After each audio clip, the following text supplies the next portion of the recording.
अस्सलाम वालेकुम। आज 16 मार्च बरोज़ मंगल हम बात करेंगे जरदारी की। आज जो अहम तकरीर सामने आई है पीडीएम के अजलास की कहानी क्या है, आखिर उसको जानेंगे। आपको बताऊंगा कि कैसे जरदारी ने कहा कि जंग लड़नी है तो पाकिस्तान आओ, अदरवाइज जो है वो इस्तीफों को भूल जाओ। इसकी तफसील भी जानेंगे और आपको बताऊंगा आखिर पे पीडीएम इजलास के आखिर पे आहो बका क्यों शुरू हो गई, उसको भी जानेंगे। अगर आपने हमारे चैनल को सब्सक्राइब नहीं किया, सब्सक्राइब कर लें और आपके कोई सवालात होते हैं तो कमेंट सेक्शन में आप अपने सवालात भी पूछ सकते हैं। पहले तो खैर इख्तलाफात दबे हुए थे और किसी को भी ये समझ नहीं आ रही थी कि ये इख्तलाफात इस कदर खुलकर सामने आएंगे, जिस कदर अपोजिशन खुद अपनी जड़ों में बैठना शुरू हो गई। एक दिन पहले ही इसका इंदिया दिया जा चुका था जब दो अहम बच्चों ने पीडीएम की दो अहम जमातों पीपल्स पार्टी नून लीग के मरियम नवाज और बिलावल भुट्टो की जानिब से प्रेस कॉन्फ्रेंसेज होती हैं और उस प्रेस कॉन्फ्रेंसेज में इन्होंने अपनी भड़ास निकाली और इन्होंने बताया कि कैसे जो है वो हम लोग इस्तीफों के मामले पर इतने बड़े इख्तलाफ का शिकार हैं। कल बिलावल भुट्टो ने बताया कि हम जो है वो इस्तीफों के मामले पर पार्लियामान छोड़ नहीं सकते, पार्लियामेंट के मैदान को हम खाली नहीं छोड़ना चाहते और यही कंसर्न कल के इजलास में हम रखेंगे। वहीं पर मरियम नवाज ने कहा कि जब हमने आपकी बातें मानी हैं, जब हमने आपका साथ दिया इलेक्शंस में, उस वक्त आप कहां थे और अब आपको भी हमारी बात माननी पड़ेगी। ये जो है वो कल की प्रेस कॉन्फ्रेंस में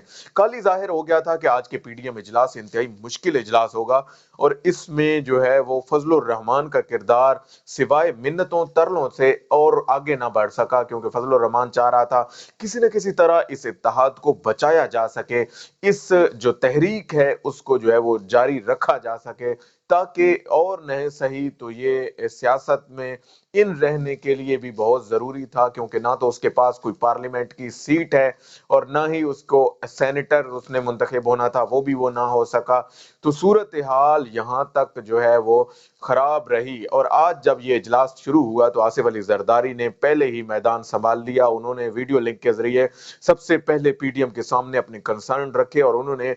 वाज़े पैगाम दिया नवाज शरीफ को कि अगर आपने जंग लड़नी है तो फिर पाकिस्तान आना पड़ेगा। आप पाकिस्तान आएंगे तभी हम सोचेंगे कि हमने इस्तीफे देने हैं या नहीं देने। आपने रिजाइन, आप ये भी कहें कि आप पाकिस्तान भी ना आए और आप हमसे रिजाइन भी दिलवा दें तो आप दूसरों के कंधों पर कब तक बंदूक रखकर चलाएंगे? ऐसा अब नहीं चलेगा और हम जो है वो अब इस तहरीक को तभी चलाएंगे जब आप हमारे साथ होंगे, यहाँ पे पाकिस्तान में होंगे। और सबको पता है नवाज शरीफ ने नहीं आना, नवाज शरीफ कभी भी पाकिस्तान नहीं आएगा। हाँ, एक सूरत है कि उसे इंटरपोल के जरिए, जिस तरह इमरान खान कावशों में लगे हुए हैं, जिस तरह उन्होंने होम डिपार्टमेंट से वहां पे राब्ता किया, जिस तरह उन्होंने अपने बरतानवी हम मनसब जॉर्ज बोनसन से राब्ता किया, उस वो सूरत हाल तो पैदा हो सकती है कि दोनों ममालिक के अपने रिलेशंस जो हैं उनको इस्तेमाल करके उस शख्स को पाकिस्तान लाया जाए कि ये शख्स पाकिस्तान के लिए कितना मतलूब है, कितना डिमांडेड है। इस तौर पर तो शायद कोशिश हो सके, लेकिन खुद से नवाज शरीफ चलकर पाकिस्तान आ जाए,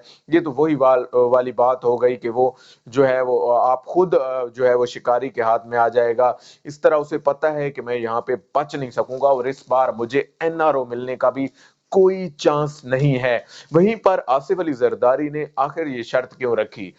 आप अगर इसकी गहराई में जाएं तो आपको मालूम होगा कि आसिफ अली जरदारी किसी तौर पर असेंबलियां छोड़ने के हक में नहीं है और अब उन्होंने असेंबलियां छोड़नी भी नहीं है। उन्हें पता है एक सूबे की उनके पास गवर्नमेंट है और नून लीग के पास क्या है, उसके पास तो एक सूबा भी नहीं है, उसके साथ साथ वफाक में भी उसकी अच्छी खासी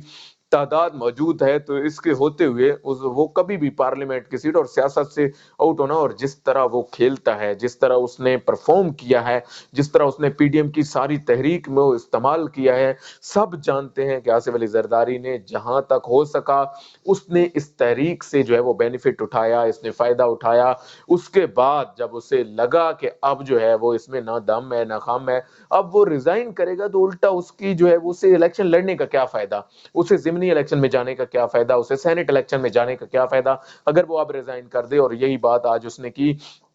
کہ آپ آ جائیں، آپ کا استقبال کرتے ہیں، آپ کو ویلکم کریں گے، آپ کے آگے جو ہے وہ ہم فرش راہ بچھائیں گے، لیکن آپ آئیں تو صحیح۔ اگر آپ پاکستان میں نہیں آئیں گے تو پھر آپ وہاں بیٹھ کے یہ نہ کہیں کہ ہم یہاں پہ آپ کی تحریک کو جو ہے وہ آگے لے کے چلیں۔ اور میں پہلے بھی یہ مینشن کر چکا ہوں کہ اسحاق ڈار کے نام پر بھی بڑا اختلاف سامنے آیا کہ اسحاق ڈار کو آخر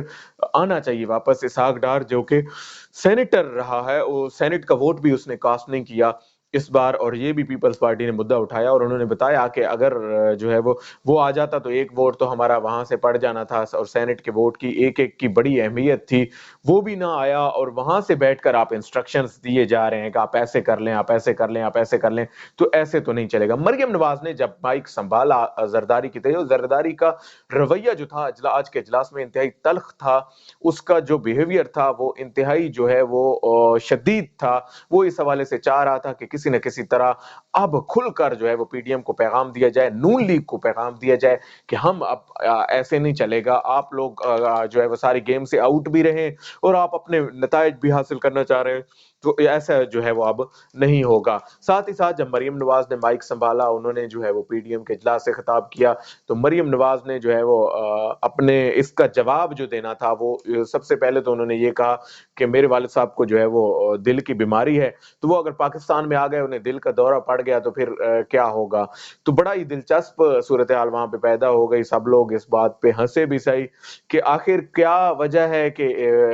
برطانیہ میں جو ہے وہ ہارٹ اٹیک نہیں ہو سکتا اور پاکستان میں ہو سکتا ہے۔ آپ اندازہ لگا لیں ان لوگوں کا کہ بیماری تو کہیں بھی آ سکتی ہے، وہ تو اللہ کی طرف سے ہے، کسی کو بھی ہو سکتی ہے، کب بھی ہو سکتی ہے، کہیں بھی ہو سکتی ہے، لیکن یہ تو نہیں ہو سکتا کہ آپ کہیں کہ نہیں برطانیہ میں مجھے جو ہے وہ ہارٹ اٹیک نہیں ہوگا اور پاکستان میں آ کے ہو جائے گا۔ اور انہوں نے زرداری صاحب سے کہا کہ آپ گارنٹی دیں کہ وہ یہاں پہ ان کو ہارٹ اٹیک نہیں ہوگا تو پھر ہم جو ہے وہ نواز شریف کو بلا لیتے ہیں۔ اس بات پہ بڑی جو ہے وہ دلچسپ صورتحال پیدا ہو گئی، دبے لفظوں میں سارے لوگ ان کی بات پر ہنسے بھی صحیح کہ آخر یہ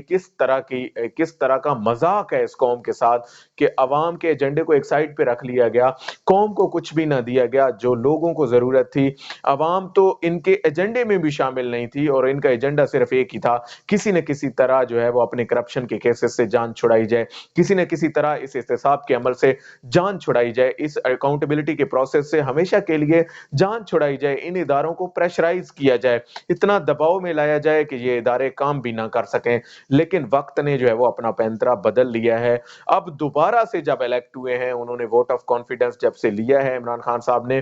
اب وہ تازہ دم ہو کر جو ہے وہ حملہ آور ہو رہے ہیں، اور انہوں نے اب الیکشن کے کمیشن کے خلاف بھی محاذ سنبھال لیا ہے کہ کس طرح اس نے پرفارم کیا۔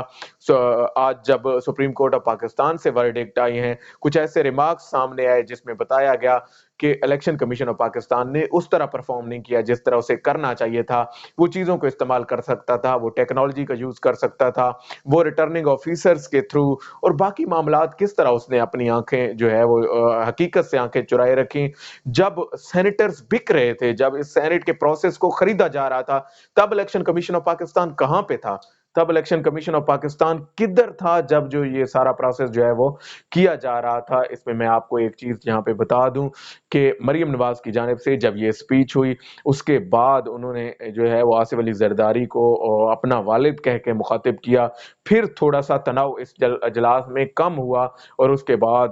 آخر پہ آصف علی زرداری نے ان سے معذرت بھی کی کہ میں معذرت چاہتا ہوں اپنے تلخ رویے پر، میں اپنے اس رویے پر معذرت چاہتا ہوں، لیکن میں ایک چیز آپ کو بتا دوں کہ میں نے جو ہے وہ اب صورتحال جو ہے وہ میں اس سے ہٹ نہیں سکتا، میری پارٹی اس کے علاوہ کوئی اور آپشن اویل بھی نہیں کرنا چاہتی، تو میں اس کو جو ہے وہ اب لے کر نہیں چلنا چاہتا۔ آج تک کے لیے اتنا ہی۔ اللہ پاک آپ کا حامی و ناصر ہو۔ پاکستان زندہ باد۔